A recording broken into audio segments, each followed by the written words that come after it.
Welcome to Chapter 17 of The Diamond in the Window. The title of this one is The Bride of Snow. Now, if you remember, Eleanor is going into this dream while she's taking a nap and she's alone. Eddie is outside playing with a friend. And sometimes things don't go quite right in the dreams, but they're always there to help each other out. Well, Eddie won't be there this time. So here is the illustration that goes with the chapter. There's a snowman, and there's something that's written on that granite or the stone behind it, but I can't figure out what it says. Now remember, it's about Valentine's Day, February in Massachusetts. In Massachusetts, it gets pretty cold. The snow is falling in the dream too, and of course, since she was small enough to go right into the Valentine, she could see the separate flakes in all their crystalline perfection. The Valentine towered over her. Behind it was another high, lacy square, and behind that another, and then another, and another. Before her they stood in line like giant frames, each one with its cut-out heart to walk through, like moon gates in a Japanese garden. But the Valentine wasn't standing on the windowsill. It was towering whitely and fragilely up to the bare gray elm trees' tops on Monument Square, and through the empty heart she could see a tableau as pretty as a picture. In the middle was a huge snowman with a red muffler around his neck. And remember, the word muffler also means scarf. Muffler around his neck. In front of the snowman, pelting it with snowballs, were Ned and Nora. Nora wore a little red cape and hood, and Ned was bundled into a heavy sweater with red mittens and a red hat with a long tail. And behind them, behind the snowman, rising up in the center of the tableau, was the Civil War Memorial obelisk. Snow had fallen on the letters of the inscription, accenting and outlining them in white. Eleanor knew the words by heart and said, "Faithful unto death." Now that's what I couldn't read. Faithful unto death. She began climbing through the heart-shaped openings. It was slow going. She had to lift her legs high as she climbed over, sinking deep into the downy snow on the other side. Her stockings were still sagging, and she hung onto the top of it through her skirt, feeling awkward. She called to Ned and Nora, but her voice was muffled in the snow, and they didn't hear. Only 2 more Valentines to climb through. Eleanor flopped along, full of hope. Perhaps this time she would really catch up with the lost children and play with them, and bring them back home with her again. But that was not to be. Not this time. Nora threw a snowball at the snowman and missed, and Ned threw one very hard and hit the snowman's round head so squarely it nearly toppled off. The head was shoved back on the snowman's hard-packed body, and it reared up there at a new angle, looking oddly threatening and weird. Then Eleanor, with one leg up over the next Valentine opening, stopped. Had she really seen what she thought she saw? In a horrible, slushing way, the snowman seemed to be moving forward, clawing with its twig arms at Ned. Nora and Ned started to run away from it, packing snowballs and throwing them as they went. Nora's all went wild, but Ned's were aimed well and truly, and they hit the snowman again and again. At last he seemed to stop, frozen and still again. Ned and Nora were gone, but someone else was coming. Eleanor stood behind the last Valentine and watched. There were 2 people coming, a man and a girl, and she could see that they would meet directly in front of her, right in front of the snowman and the monument, to make a charming sentimental picture within the pretty heart-shaped frame. The first was Prince Krishna. He was walking along, looking overwhelmingly handsome, wearing a bright red turban and a grave black coat. There was a little book in his hand, and he was studying it so carefully he didn't see where he was going, and he collided with the girl. Eleanor couldn't see at first who the girl was. She was tall, and she wore a gray scarf pulled around her head and a smart, close-fitting jacket. Then the girl pulled off her scarf, and her red hair tumbled down from the place where it was all caught up in a big bow. It was Aunt Lily, the pretty young Aunt Lily in the album. Prince Krishna's face was flaming. That means it was really red. He was embarrassed. He dropped his book, and they both bent to pick it up, bumping their heads together. Aunt Lily stood up laughing, but Prince Krishna's face, when he stood up, had an expression so serious and loving she stopped laughing and bent her head. He took her hand with a beautiful, gentle gesture and spoke to her softly. Aunt Lily looked down at the snow, then gave him her other hand. Then she looked up at him and smiled, and turned quickly and hurried away. Her long skirts passed near Eleanor, and looking up at her, Eleanor could see that her face glowed with happiness. Prince Krishna just stood where he was, his face, too, radiant with love as he watched her go. Eleanor sucked in her breath. Behind Prince Krishna the snowman towered high, and now it was mushing forward again, its stick arms vibrating. Why did it look so different from that same jolly snowman that turns up always under the mittened hands of any child playing in the snow? The features were made of small sticks, and some trick of twiggery growth gave the snowman's nose a downward hook, and the mouth a wicked grin. "Watch out! Oh, watch out!" Had Prince Krishna heard her? Had he started up and set off again at a brisk walk? He had started up again and set off at a brisk walk. The snowman was left behind. Then all at once it ran together and melted into a sodden heap. Eleanor climbed over the last of the Valentine gates and hurried after Prince Krishna, tugging at her stocking. Where was he going? What was he doing? He was reaching up and doing something with his hands. He was gathering snowflakes. They were still falling in enormous flat cartwheel crystals. Prince Krishna collected them in armfuls as he walked. He was heading for an open field. Eleanor struggled after him and found her way among the stubbled grass. The snowflakes wafted gently against its icy bristles and clung to them, resting with clusters of other great crystals, angularly cocked or hooked together or laid one upon another. What was Prince Krishna doing now with his armfuls of snowflakes? He was weaving them together. He strung a ruffled length of them like an angelic laundry from the prongs of a barbed wire fence. He tossed some onto fence post tops, where they sat in little pillows of snow like frozen statues, and then he began weaving it into white fabric and draping it loosely over his arm.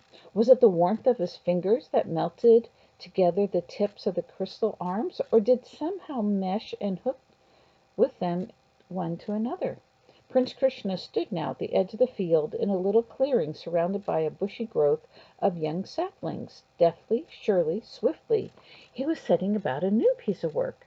Upward from the surface of the snow, he was building something, drawing up between his hands the tissues of snow that he had woven. Eleanor could only breathe. Oh, ah! It was a dress, purely white, fragilely strong, gathered, fold, and pleat, constructed of a lace more delicate than any Eleanor had ever seen. The skirt was a softly falling cylinder, with a flowing train narrowing around the waist, and then flaring out to encase a bodice, and narrowing again to form a little lacy band around the throat. The sleeves were thin tunnels of woven snow, and above, suspended from pine boughs, a tissue of veiling drooped forward over the airy volume where the head should be, and blew behind it in a billow of lacy mist. It was Aunt Lily's wedding dress. It was far and away the most beautiful wedding dress ever worn by any bride in the world. Prince Krishna stood back to look at it. Then he strode up to the barbed wire fence and caught up some of the lacy ruffles he had hung there. Eleanor saw his blood come and drop on the snow. He had pricked his finger on the sharp hooked wire, but he didn't know it. He lifted the ruffling and laid it around the neck of the wedding dress. A drop of blood fell from his finger and stained the bodice of the wedding dress. It colored a snowflake on the left side of the front. Prince Krishna turned pale when he saw it, and he tried to pull out the red-stained crystals, but they were hooked fast together. Instead, he pulled something out of his pocket, something red and shining, and pinned it over the place to cover it. It was a ruby brooch.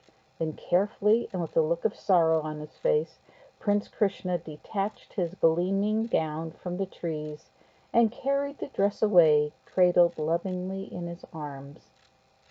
The dream was over. Eleanor woke up and stared up at the ceiling of the tower room. The soft red light from the window had deepened to crimson. Red is for Prince Krishna's blood, thought Eleanor. How long had she been asleep? She rolled over and looked out the window. Eddie and Abraham Hotchkiss were still rolling in the snow. Downstairs, Leonard Updike was grinding out the scale of D major and always forgetting to sharp the C. Hardly any time at all. Eleanor sat up and rubbed her eyes. There were patterns under her eyelids when she did that, patterns like snowflakes. Was there a real snowflake wedding dress? If there was, then it was the Bride of Snow, and the brooch was the flawless ruby. Eleanor knew one place to look for the treasure, and she went straight to it. Leonard Updike was just banging into the Happy Farmer when she found the old dressmaker's dummy standing dustily in its place in the corner of the attic. Da da da da da da da da da da. Leonard pounded, his left hand making sloppy oompa chords. Eleanor hummed the tune and undid some of the pins that held the dummy closely wrapped in ugly black muslin. One corner was free now, and she peeked under, and there was a gleam of white. It was lace, the softest, cloudiest lace. Da da da da da da da da da da da da, shouted Eleanor. She had found it.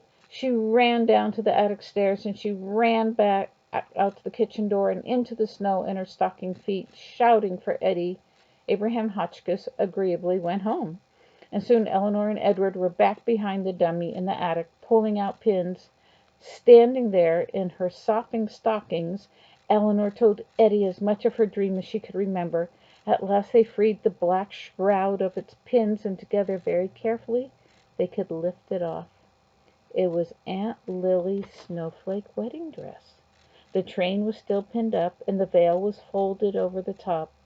Reverently, Eleanor unpinned them and shook them loose. To her surprise, the delicate lace was not cold, but warm. She took the veil to the window and held it up to the light. Surely it was just very beautiful crochet, or some extraordinary lace made by nimble-fingered old women in Ireland or France or Belgium. But it was not. "Look," said Edward, "every little piece of the pattern is different." It was true. They looked and looked, holding up corner after corner of the veil, the sleeves, the train. Nowhere could they find two elements alike. Always, always, they were distinct, unique, endlessly different, exquisite hexagons. The front of the figure was still in shadow. Was the ruby there? There was a dark splotch on the front. Eleanor reached for it and touched it. The ruby was gone. Of course. It would be. Anything they could turn into spot cash was always missing. Ever so carefully, Eleanor turned the dummy towards the light. Prince Krishna's blood was a small brown stain. The blood was dry, but a sense of tragedy welled out of it. "Look," said Eleanor, "it's right over Aunt Lily's heart." On his way to bed that night, Edward saw something white sticking out from under the front door. He pulled it out and looked at it. "Hey, Eleanor," he said, "here's another valentine for you." Eleanor took it and looked at it suspiciously. Had Uncle Freddie sent it? But he hadn't.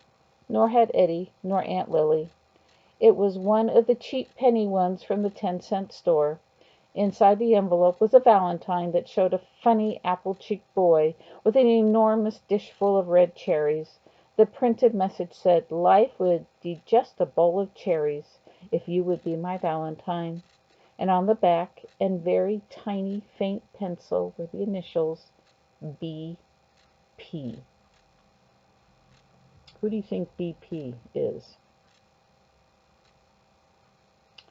Who is it that Eleanor has a crush on, that she likes in her class? Is it Benjamin Parks? BP? Maybe. And I want to go back to that wedding dress. They said every piece of it was unique. And have you ever heard that there are no two snowflakes that are alike? And it said it was hexagon shape. So it could be snowflakes that became cloth. I think it's kind of cool. Well, fortunately, nothing bad happened to Eleanor in that one because she didn't have Eddie's help. That's nice. What a nice ending. I'm going to just read the next chapter, if that's okay with you. It's called The Chambered Nautilus, and this would be chapter 18. A nautilus, see, is that shell, the seashell. It's one of those big ones, a conch shell that twirls around and around and around. And there's Eleanor listening. They always say if you hold a shell up to your ear, you can hear the ocean. The Chambered Nautilus. Snow in February is the proper thing to have. Snow in March is too much of a good thing. Dirty glaciers of it surrounded the house, and icy gray peninsulas extended across the front yard, decomposing in sandy slush along the sidewalk on warm days and glassing up again on cold ones. Winter hung on like a bitter grudge. Would it never end? "You know where I'd like to be right now," said Edward. He was playing with his jackknife on the front porch. The narrow blade was perfect for throwing. It nearly always stuck point down. His throwing hand was bare, and it was whitish blue with cold. "No, where?" said Eleanor. "Lying on the beach with my bare feet digging into the sand, and warm sunshine shining on my stomach, and—" "Oh, stop," said Eleanor. But Edward went on while he narrowed his eyes, threw the knife over and over again at a certain mark in the floorboard. He would get up after a while, he said, and run along the edge of the water, which would be warm, and then he would wade in and find shells, and he would look for dead, smelly fish carcasses higher up on the beach. Then he would plunge into the water and swim rapidly out to sea, and dive under water and battle with the shark, wrestling with it violently, and finally sending it to Davy Jones with his trusty jackknife. Trevor Nosnibor had obviously taken over here. Edward Hall couldn't even swim. Eleanor leaned back on the peeling paint of a knobby porch pillar and closed her eyes. "I just like to hear the sound of the waves coming in," she said. Edward stopped with his knife in throwing position and looked at her. "You can do that already," he said. He folded up his knife and went indoors and ran upstairs. In a moment he came down with the huge seashell from the tower room in his hand. Eleanor stood in the parlor with her heavy coat unbuttoned and held the big shell cupped to her ear. "Do you hear it?" said Edward. At first she couldn't hear it, and then she could. A dim roar like the noise of the surf, as though the shell had stored up and bottled the sound of the ocean from which it came, and now was letting it out again softly. "Let me try," said Eddie. Eleanor watched him. "Look," she said, squinting at the shell. "There's something written on it." Eddie took it away from his ear and turned it over in his hands. "So there is," he said, and he read it out loud. "Build thee more stately mansions, O my soul." Uncle Freddy popped his head through the parlor curtain. "That's perfect," he said. "Another motto. Just let me jot that down." And he disappeared and then burst through again, carrying his embroidery hoop. "Why didn't I think of it myself?" he said, and he took notes rapidly in purple thread, leaning over to look at the inscription on the shell. "Well, what does it mean, Uncle Freddy?" said Eleanor. "Well, of course Waldo thought of it first," said Uncle Freddy. He bowed and waved his hoop graciously at Emerson's white marble bust, but Oliver Wendell Holmes wrote The Chambered Nautilus. Uncle Freddy went on to explain it in his own singular way, trying to draw pictures rapidly with his needle and thread in the embroidery hoop. Finding that too slow, he made a set of hasty pencil scratches on his cuff. Eleanor and Edward gradually began to understand that the shell itself was called a chambered nautilus, and that the little creature that lived in it had built it all himself. As he grew larger, he had sealed off a room behind him and built himself a bigger one. And he went on building larger chambers for himself until he had finished building the big shell they held in their hands. It was just chamber spiraling out beyond chamber, and chamber is another word for room. Uncle Freddy tapped his pencil on the picture he had drawn on his cuff. "The ship of pearl," he said, and then he tossed pencil, thimble, needle, thread, and hoop to the four corners of the room, bounded up on the sofa, and declaimed the poem by heart.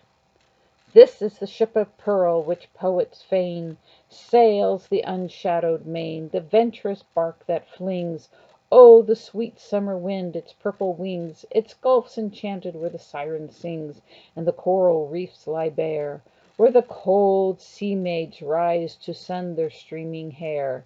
Year after year, behind the silent toil that spreads his lustrous coil, still as the spiral grew, he left the past year's dwelling for the new, stole with soft step its shining archway through, built up its idle door, stretched in his last found home, and knew that old no more. Build thee more stately mansions, O my soul, as the swift seasons roll. Leave thy low vaulted past. Let each new temple, nobler than the last, shut thee from heaven with a dome more vast, till thou at length art free, leaving thine outgrown shell by life's unresting sea." "Say," said Edward, "that's pretty good." Uncle Freddy got down off the sofa and scrabbled around on his hands and knees for his embroidery hoop. "It was Waldo, of course, who gave him the idea," he said. That night the moonlight shining into the tower room was softened by gauzy veils of cloud, tossed and shadowed a little by the cold trees outside. It sent over the small room a shimmering mottled light, like sunlight in water or mother of pearl, and so the adventure came just for the asking. It was the most dangerous affair so far. But in the beginning it was very much like Eddie's pretty daydream, with the bright blue sky and the friendly sandy shore. Ooh. Now I'm going to go back to the poem for a minute, because it says, "Where the cold sea maids rise to sun their streaming hair."